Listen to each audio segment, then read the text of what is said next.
iniwan mo.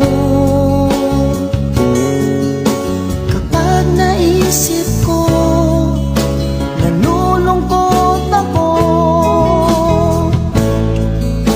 Nagtatanong kung bakit iniwan mo. Bakit tayo'y nagkalayo? Alaala ng ating mga nakaraan. Kapag kapiling ka, anong ligaya ko? Hindi pa ba sapat ang pagmamahal